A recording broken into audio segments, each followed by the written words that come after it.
मीरा को बार बार तिरस्कार और रोके जाने के बावजूद उनका मन वृंदावन और द्वारिका की ओर खींचता। अंततः उन्होंने राजमहल का बंधन छोड़ दिया और भजन कीर्तन करते करते द्वारिका पहुंच गई। जब मीरा द्वारिका पहुंची तब वहां मंगला आरती होने की वजह से पुजारी ने उन्हें गर्भगृह में जाने से रोका। मीराबाई ठाकुर जी को अपना पति मानती थी। मंगला आरती में ठाकुर जी श्रृंगार नहीं करते। मंगला में ठाकुर जी रात्रि की पोशाक में रहते हैं, सिर्फ एक माला में रहते हैं, पीताम्बरी पहने हुए। मंगला में जब मीराबाई दर्शन करने के लिए गई और जब पुकारा, हे प्रभु, मैं तो आपकी दासी हूँ, मुझे क्यों रोकते हैं?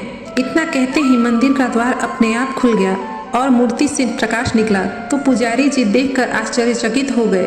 श्री द्वारिकाधीश जी दूल्हा बनकर खड़े हो गए, क्योंकि मीराबाई उनको दूल्हा रूप में ही चाहती थी। ठाकुर जी सेहरा पहन करके खूब सारी माला लेकर के हाथ में, बिल्कुल जैसे दूल्हा तैयार होके आता है, उसके हाथ में एक तलवार होती है और वो पैरों में जूती वगैरह पहनकर बढ़िया अपना श्रृंगार और पत्रावली करके उसी तरह प्रकट हुए। पुजारी जी अभी देख कर आए थे, ठाकुर जी मंगला श्रृंगार में थे, लेकिन मीराबाई के आते ही जैसे दोबारा ठाकुर जी की ओर देखा तो ठाकुर जी दूल्हा बन करके खड़े हैं और देखते ही देखते अचल ठाकुर जी सचल हो गए। मीरा पास गई और आंसुओं में भींगी हुई बोली, श्याम, मैंने आपको पति माना है, अब मुझे स्वीकार कर लो।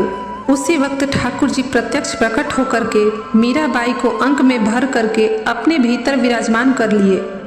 आप जैसा ठाकुर जी को भजते हो, जैसा सोचते हो, ठाकुर जी वैसे ही मिलते हैं। इसलिए कहा जाता है कि मीरा बनी दुल्हन, द्वारिका के श्याम बने दूल्हा। कृष्ण ने मीरा को अंततः स्वीकार किया, क्योंकि उन्हें निष्कलंक, निस्वार्थ और पूर्ण समर्पण भाव से चाहा। मीरा का जीवन हमें सिखाता है कि सच्चा प्रेम और भक्ति किसी भी सांसारिक बंधन से ऊपर होती है। राधे राधे।